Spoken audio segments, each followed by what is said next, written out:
The idea is you sacrifice to Kelly and you bring forth its opposite. Now, once I thought that I had come to understand the idea of sacrifice. I think I figured this out about 15 years ago, and it just blew me over when I figured it out, because it had always been viewed either as a kind of an epiphenomena or as something that's pathological. But it's not. It's the most remarkable, it's one of the most remarkable conceptual discoveries that the human race has ever made. Because what it meant was we started to figure out that if you gave something what it wanted, if you gave something of value, then you could turn it into something that might be beneficial to you. So it's the concomitant of delayed gratification. Because delayed gratification is a sacrifice.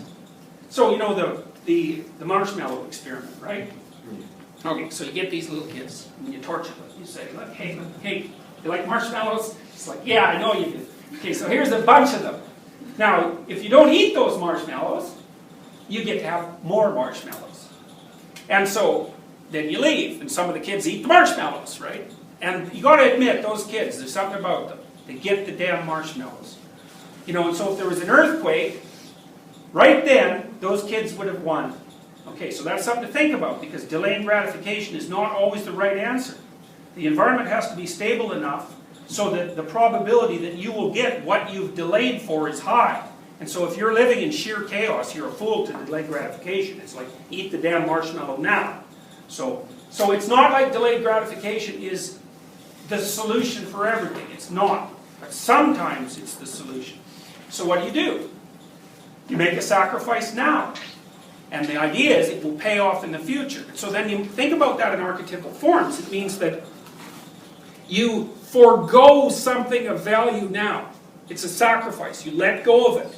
And the deal is, if you let go of it, better things will happen to you in the future. And, you know, no other animal has figured that out. Well, squirrels maybe, you know, because they store nuts, but I don't really believe that they... I think it's fundamentally an instinct. You know what I mean? I don't think they've generalized from that idea. They do act it out, but I don't think they've generalized from it. They haven't turned it into a concept. And so the concept here is the world is constituted such that it has a tremendously destructive element. But if you can barter with that properly, then you can flip it over, and the part of it that's positive will reveal itself. It's like, that's bloody brilliant. It's unbelievably brilliant. And there's even another element to it, because let's say that all you've been getting from reality for a while is Kelly. It's all spiders and snakes and fires and skull, you know, and things that want to eat you. You might think, why is that? And one answer is, well, that's just what it's like. But then that's a problem, because that's not just what it's like. You know that the opposite is there, and you might say, well, where the hell is that? Like, why is it hiding its face from me? And one answer is, reality cannot be contended with. That's one answer. But that's like, you're depressed and hopeless as soon as that happens. It's like, you're done. Here's another answer. You might be doing something wrong. And then you might think, well, what would it mean to be doing something wrong? And then we might say, maybe you're hanging on to something you value a little too tightly. Maybe one of your axiomatic presuppositions, like the thing that's at the top of your damn value structure, is actually sufficiently outdated or pathological, such that if you hold on to it, all you're going to get is frowns and misery. So maybe you have to let it go. That's a sacrifice. And so maybe that's why the rule is, when you're making sacrifices to Kelly, any other god for that matter, is don't sacrifice the low quality junk. You sacrifice the stuff that you're attached to. Because if things aren't going right, it could be that it's because you're attached to the wrong things. Now that's interesting. That's starting to get very interesting, because that means that people are starting to think, maybe my attitude has something to do with this. It's something I can change. Like, maybe it's not just the factual nature of the external world. It's something I can contend with and dance with. And maybe if I readjusted my moral schema, the probability is kind of low that Kelly will be there all the time, and it'll be pretty high that her positive counterpart shows up. So then the question might be, how do we make the sacrifices that are necessary to organize our schema of interpretation and behavior such that when we implement it in the world, reality shines its positive face on us and not its negative face? And like, that's an incredibly complicated problem, right? I mean, that's a problem human beings have been trying to figure out, and animals for that matter, forever.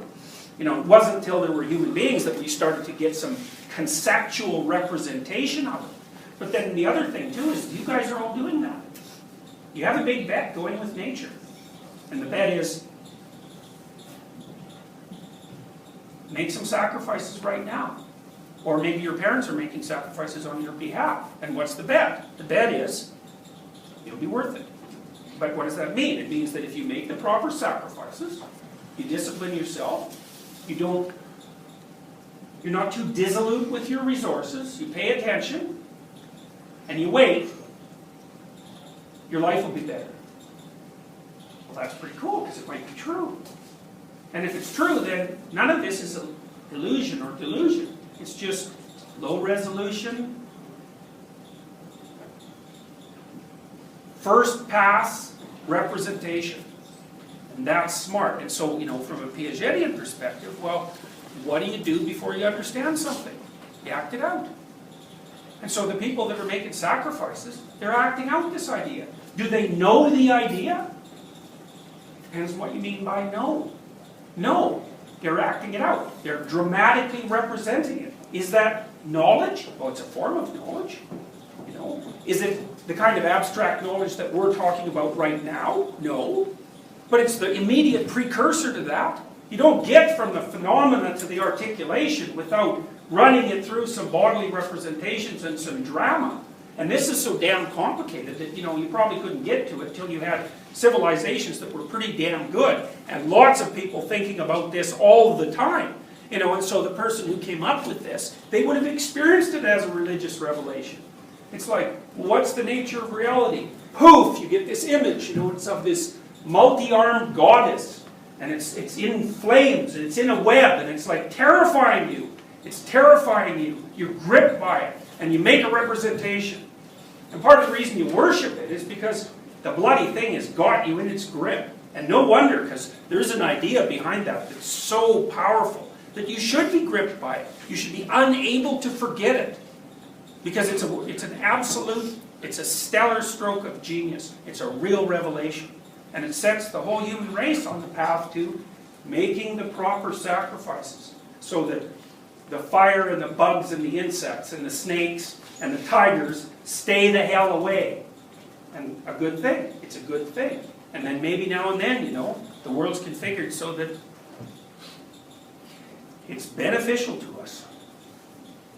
I'm not sure if this is the greatest moment, but I asked a question before. I'm not sure if you got to it last class, but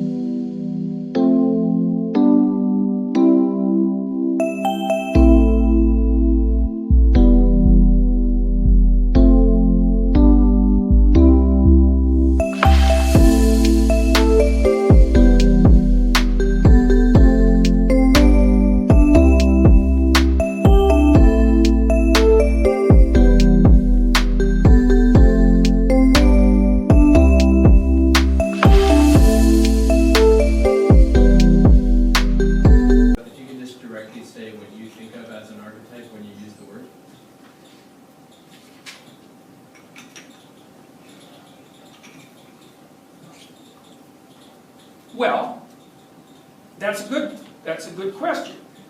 This is an archetype, but your behavioral reactions to that could also be archetypal. So I would say it's the expression of something that's at the foundation of knowledge. So it's like an innate axiom of representation and behavior. And it's archetypes that make us human rather than lions or ants. okay. We have human archetypes. And those are the things that we can't dispense with. They're built into us. Yeah. Like, Well, jealousy would be an archetype, for example. It's an archetypal pattern. Hunger, thirst, all of these things that are common to everyone. But there are more conceptual archetypes too, like these. You know, it's a fuzzy word, but it has to do with the element of ideation and action that are not merely culturally constructed, let's say. Is it something like, in the realm of genes, is it something like there has to be a substrate, but then it also has to be triggered or activated by something, or is it just kind of already preloaded? Well, that's a good question. That's a good question. I think I can answer that in some sense by analogy. Children would not be able to learn language unless they had the archetype of language at hand. Right, does it have to be triggered? Twins sometimes come up with their own language, identical twins. So they'll just create a language, you know, and so there's a pretty powerful language creating capacity. But generally speaking, yes, it's triggered because you're thrown into an environment where language is the norm. Yeah. But you can throw a chimp in there and that's not going to work. Now, what it is that make people able to generate language, that's complicated because partly it's you have the right mouth, you have the right tongue, you have the right...